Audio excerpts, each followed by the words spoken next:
Welcome to Build Strong Habits podcast channel.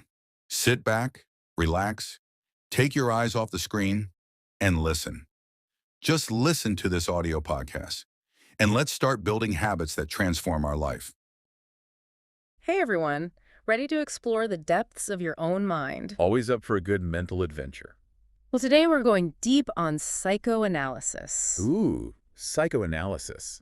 Sounds intense. It is, but trust me, this isn't some dusty old theory. Okay, good, because I always thought it was a bit, Outdated. yeah, kind of. Yeah, it's definitely had its share of criticism over the years, For sure. but it can be surprisingly relevant to our lives today. How so? Well, think about it. Have you ever wondered why you keep repeating the same patterns in relationships? Or why you react in certain ways? Yeah, actually. That's where psychoanalysis can really help. Okay, I'm intrigued. Tell me more. It's all about understanding the why behind your actions and the often hidden forces shaping our thoughts and feelings. You mean like those knee-jerk reactions you have sometimes? Yeah, Where you're like, whoa, where did that come from? exactly. And psychoanalysis suggests those reactions might stem from experiences we've had way back when that are still influencing us today without us even realizing it. So stuff from like childhood. Exactly, sometimes even earlier. Wow, that's pretty wild. It is pretty mind-blowing. So how does it actually work? Like, what's the core idea behind psychoanalysis? Well, it all starts with the unconscious mind. The unconscious mind? Yeah, that part of us that's kind of running in the background. Like a secret operating system. Exactly. Yeah. And we don't always have access to the code. Okay, that makes sense. So how do we crack the code? Yeah. How do we figure out what's going on in our unconscious? Well, that's where things get really interesting. I'm all ears. One of the key concepts in psychoanalysis is something called defense mechanisms. Defense mechanisms. These are basically mental strategies we use unconsciously to protect ourselves from thoughts or feelings that are too difficult or painful to deal with directly. So like our brain's way of shielding us from stuff we don't want to face. Exactly. Can you give me an example? Sure. Think about denial. That's a classic defense mechanism. Denial, yeah. Like when someone refuses to admit something's wrong, even when it's obvious. Exactly. It's like their brain is saying, nope, can't deal with that right now. Makes sense. What are some other examples? Well, another one is repression. Repression. What's that? It's similar to denial, but instead of consciously rejecting something, you just bury it deep down in your unconscious. So you don't even realize it's there. Pretty much. It's like sweeping those uncomfortable thoughts and feelings under a giant rug. Okay, I think I've done that a few times. What about projection? That one always sounded kind of tricky to me.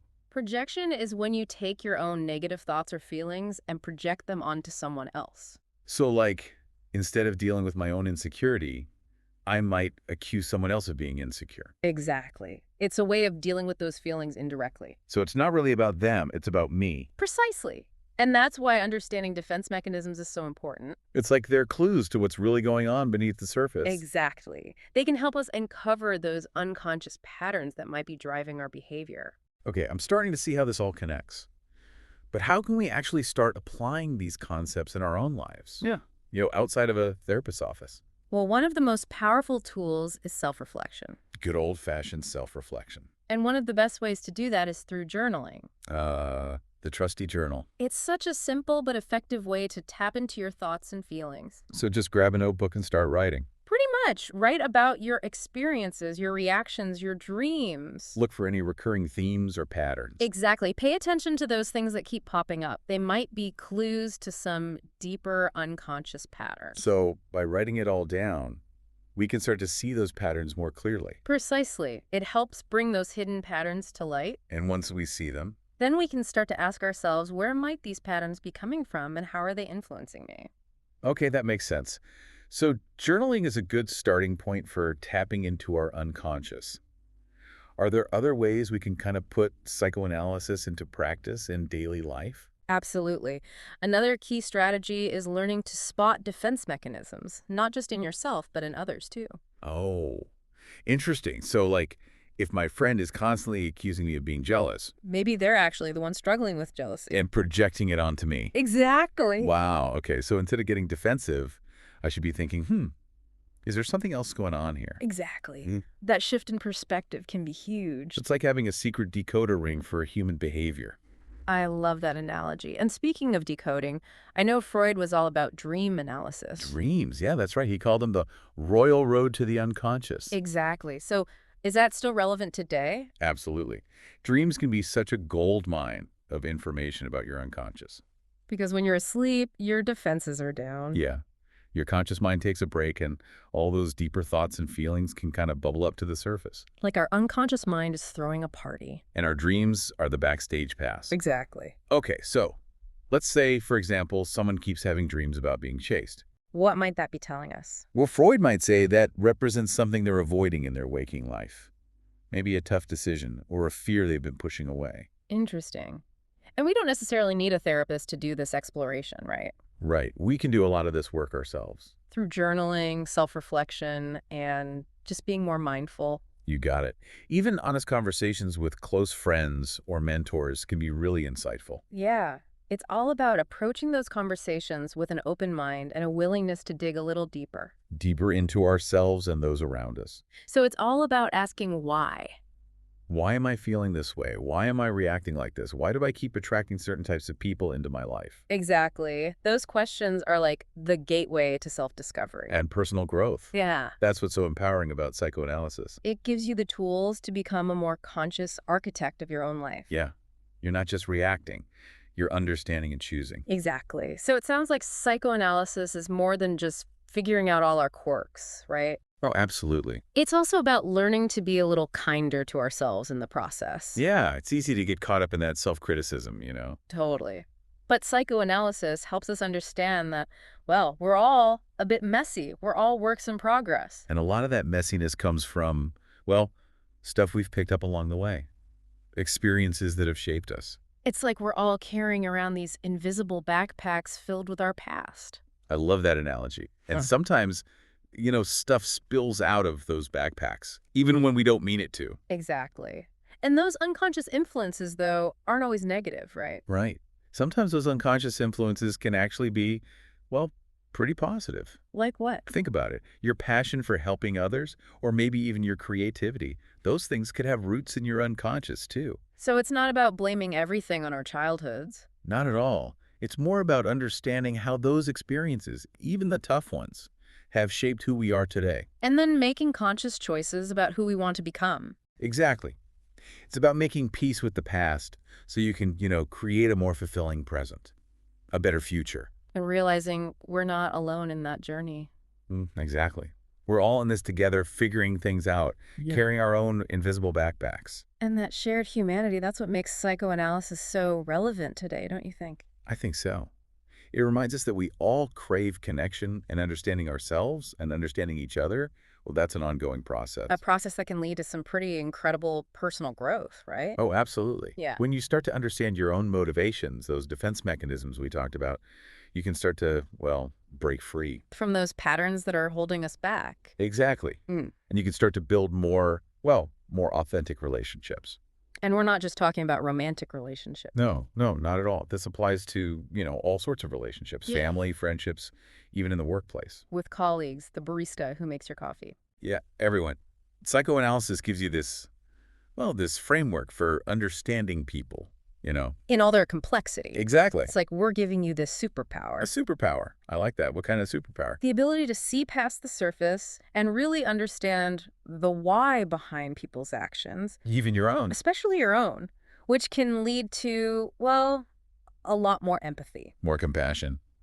More understanding. Okay, so we've talked a lot about the positive side of psychoanalysis, all the good stuff. The good stuff. But are there any, limitations or criticisms? Right. Good point. Like any theory, it has its limits. Okay, so what are some of those limitations? What do critics say? Well, one common criticism is that psychoanalysis can be a bit, too focused on the past. Especially childhood experiences. Yeah, exactly. So some people might say it's too deterministic, like our childhood dictates our whole lives. Right. But it's important to remember that, early experiences definitely play a role. But you're not, a prisoner of your past. You always have the power to choose a different path. Exactly. You have the power to change and grow. What are some other criticisms of psychoanalysis? I think. Oh, another big one is that it can be kind of, tough to test scientifically. What do you mean? Well, a lot of its concepts, like the unconscious mind, they're subjective. Hard to measure. You can't just hook someone up to a brain scanner. Ha! Exactly. And see their unconscious light up. But even though there's more research emerging that, supports some of these ideas, It's important to approach it with a healthy dose of critical thinking. always a good idea. Questioning, exploring different perspectives, that kind of thing. That's what makes the journey of self-discovery so fascinating, right? Absolutely. There's always more to learn. About ourselves and the amazing human mind. So as we kind of wrap up this part of our exploration of psychoanalysis, Yeah. what are some key takeaways, action steps? Well, as we've discussed, self-reflection is huge. Journaling is a great way to do that. Even just taking a few minutes each day to really, observe. Observe. Yeah, observe your thoughts, your feelings, your reactions. Like, why am I feeling this way? Why did I react like that? And don't be afraid to explore those recurring patterns. Oh, absolutely. Yeah. Those are gold mines of information. Those reactions that seem to come out of nowhere. There's usually a deeper meaning there waiting to be discovered. And of course, you don't have to do this alone. Right. Talking to trusted friends, mentors, maybe even a therapist. Yeah, sharing our experiences with others can be really healing. And you get that, that sense of connection, like you're not alone in this, which is so important. It is. It really is. So as we kind of move forward from this deep dive into psychoanalysis, Yeah. let's all try to approach ourselves and each other with more curiosity, more compassion. And a willingness to really explore those, hidden depths that make us human. Love it.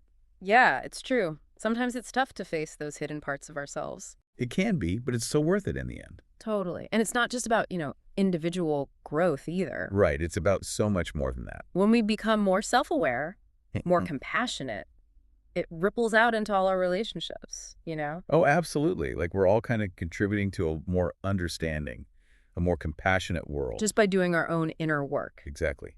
It's amazing how much power we have to create positive change. Starting with ourselves. And then it spreads outward, like a ripple effect. Love it.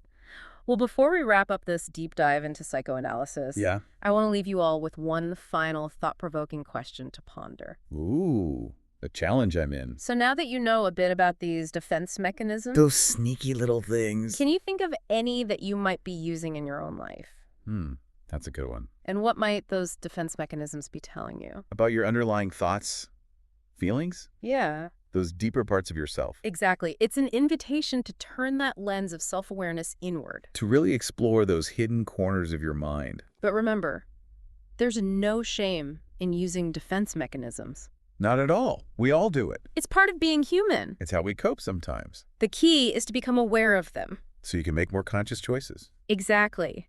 So as you go about your day, pay attention to those moments. When you feel defensive, maybe a little reactive or resistant, And just ask yourself, what's really going on here? you might be surprised by what you discover. And most importantly, be kind to yourself. Yes.